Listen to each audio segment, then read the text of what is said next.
Before the headline, before the arrest, before the body. Cycles that kill.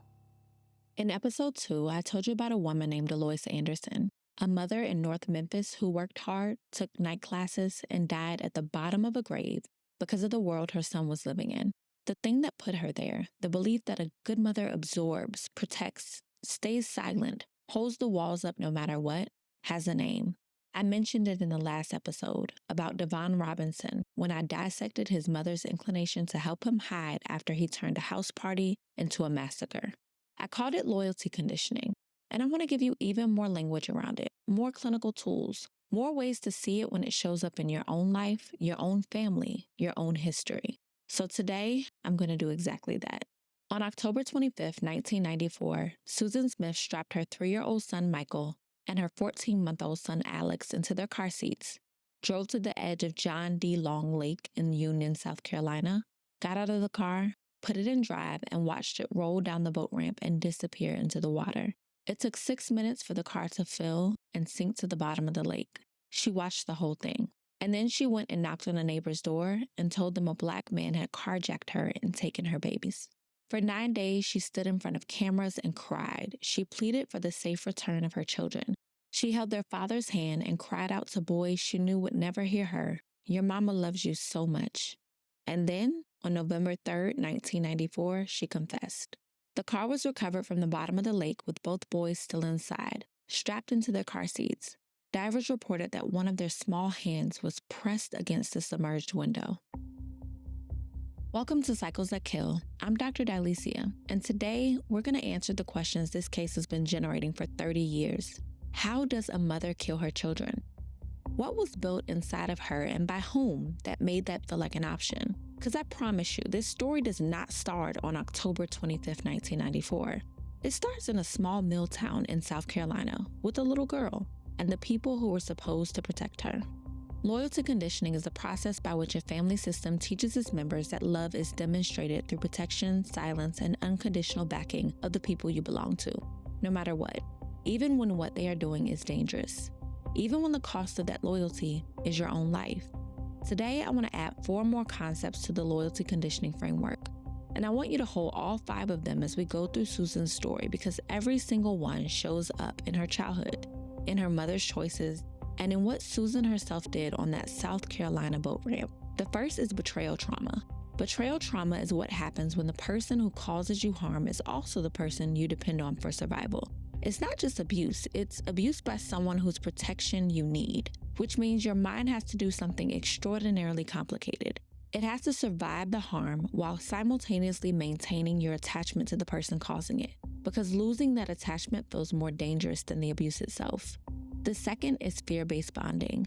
This is what develops when love and fear become neurologically linked in childhood, when the people you're attached to are also sources of threat.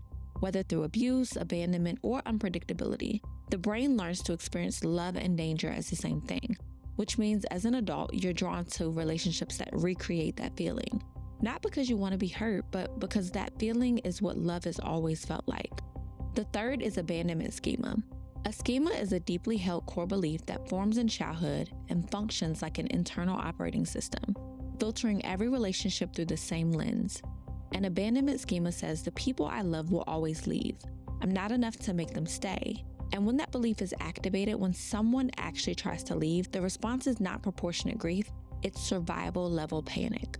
The fourth is image-driven family systems. This is what I talked about in episode 1 with Mackenzie Sharilla and her family. But I'm also naming it during this episode because it shows up differently in Susan's family. An image-driven family system is one where the primary organizing value is not the well-being of its members. It's how the family appears to the outside world, what the community thinks, what the church thinks. What gets protected is not the truth. What gets protected is the reputation. Hold all 5 of those: loyalty conditioning, betrayal trauma, fear-based bonding, abandonment schema, image-driven family systems, and hold them tight because they're all about to show up. Susan Lee Vaughn was born September 26, 1971 in Union, South Carolina, a small mill town, the youngest of 3 children, the only girl. Her parents, Linda and Harry Vaughn, had a troubled marriage. Linda filed for divorce when Susan was 5 years old, reportedly because she met someone new. 1 month after the divorce was finalized, when Susan was 6 years old, her father Harry shot himself in the chest and died. Susan kept his coin collection in her bureau drawer. She kept an audio recording of his voice. She chose her wedding day because it was his birthday. That is not a child who processed that loss. That is a child who carried it quietly, in a drawer, on a tape, in a date on a calendar. About a year and a half after Susan's father's death, her mom married Beverly Russell, a stockbroker, tax consultant, head of the local chapter of the Christian Coalition, and a member of the state Republican Party Executive Committee. To the outside world, to the church, to the community, he was the force that held the family together. That is what an image-driven family system produces. A man who was publicly celebrated as a pillar of the community while privately doing something entirely different. When Susan was 15 years old, Beverly began a sexual relationship with his stepdaughter that would continue for years. He would later admit to open mouth kissing, fondling her breast, and putting her hand in his genital area. When Susan was 16, she told her mother. She told her high school guidance counselor. She named it out loud. Linda confronted Beverly. He admitted it, promised to stop, and for a short time, the family attended therapy. And then he kept doing it. But Beverly was not prosecuted because Susan and her mother did not press charges. That is loyalty conditioning operating in real time. A mother choosing the stability of the family system, the image, the marriage, the man the community respected, over her daughter's safety. Not because Linda was evil, but because she had likely been taught by her own formation that holding the family together, managing things internally, not exposing what happens behind closed doors is the right thing to do. And when Linda failed to protect Susan, Susan learned something from that. She learned that she wasn't worth protecting. She learned that a man's comfort, their family's image, the community's perception, all of those things outweighed her. That is not a thought she could have articulated at 16, but it went into her body, and it stayed there quietly, impacting her decisions. This is what betrayal trauma does. It doesn't just hurt you, it teaches you something about your worth and about what love looks like, about what you can expect from the people who are supposed to protect you. And once that lesson is in there, it shapes every relationship that follows. Susan's adult relationship history is a textbook demonstration of fear-based bonding, and I say that not to judge her. I say it because once you understand what fear-based bonding produces, you can see the pattern clearly. And although it's a little too late for her, once you can see it, you can interrupt it. As a teenager, before the abuse from her stepfather ended, Susan became involved with an older married man, a fellow employee at the local Winn-Dixie supermarket. When he ended their relationship, she attempted suicide. Susan then took to another coworker, David Smith. After about a year of courting, the two got married, and Susan was 2 months pregnant at the time. Sources say that their marriage was troubling, calling the two immature and noting that no one knew from day to day whether the two were together or apart. Several acquaintances say Susan had the first affair and David retaliated with one of his own. They were known in the small town for their pattern of infidelity, public drama, and reconciliation. And then Susan met Tom Finley. Tom was 27 years old, the son of the owner of the largest employer in Union, South Carolina, Consco Products, a textile company. Tom was wealthy, socially prominent, and arguably the most eligible bachelor in town. And here's where the abandonment schema activates. Because Susan didn't just want Tom, she needed him in the way that people need people, places, and things, when the need is not really about the person, place, or thing, it's about the wound underneath. Tom represented everything Susan's childhood had told her she could not have. Safety, status, belonging, and a man who would choose her and stay. They dated on and off throughout 1994, and then in October 1994, Tom sent her a 2-page letter. The letter is widely criticized for its patronizing contents, but it also has compliments in it. Amidst scolding her for sleeping with a married man, albeit a contradiction since he was sleeping with her, a married woman, Tom told her he was proud of her for going back to school, that he was impressed because she was taking steps to improve her life. And then he said this: "Susan, I could really fall for you. You have so many endearing qualities about you, and I think that you're a terrific person. But like I've told you before, there are some things about you that aren't well suited for me. And yes, I'm speaking about your children." For a woman with an abandonment schema, for a woman who had already learned at 16 that she was not worth protecting, that the people who were supposed to choose her would always choose someone else, that letter did not read like a gentle breakup. It read like confirmation of everything she had always believed about herself, that she wasn't enough, that she would always be left, that the obstacle to being loved was her. Except this time, the obstacle extended beyond her. It was named as her children. And a mind that has been organized around abandonment panicked, a mind that has been trained to believe I will be left and I cannot survive that since childhood, a mind that finally sees a chance to not be left. Sometimes that kind of mind looks for a way to remove the obstacle. I want to be very careful here, because I'm not saying that Susan had no agency. She did. She made a choice, and she's in prison for that choice, and she absolutely should be.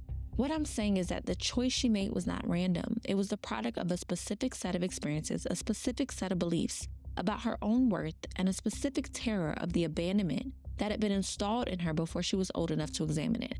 That is origin mapping, which is a framework I developed that traces behavior back to the childhood circumstances that preceded it. It's not an excuse, it's an explanation. On the evening of October 25, 1994, Susan drove her sons, 3-year-old Michael and 14-month-old Alex, to John D. Long Lake. She got out of her car, she put it in drive, and she let it roll.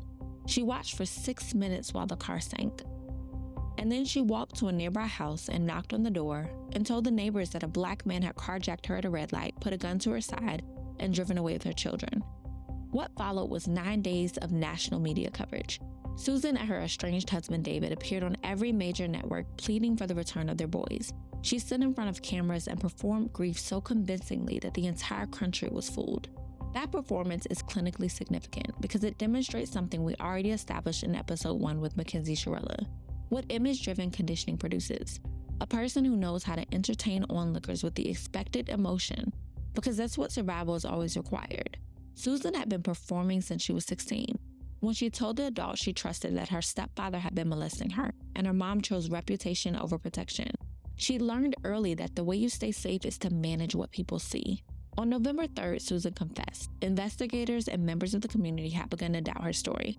She placed her hands in Chef Howard Wells' hands, asked him to pray, and after he finished, Chef Wells looked into Susan's eyes and said, "It's time." That's when she broke. The car was recovered from the lake with Michael and Alex inside. At her trial the following year, Susan's defense focused on her mental state. The sexual abuse by her stepfather was introduced, and he took the stand admitting what he'd done. He said he took partial responsibility for what Susan did. He said he'd utterly failed her. And then he and her mother mortgaged their home to pay for her defense. The man who abused her for years, whose abuse her mother chose not to report, who continued the sexual relationship with Susan into her adulthood, the last encounter reportedly being 2 months before the murders, showed up at her trial, took accountability for helping her become a killer, paid for her lawyers, and walked out of that courtroom free. Susan was sentenced to life in prison. She was denied parole in November 2024 after serving 30 years.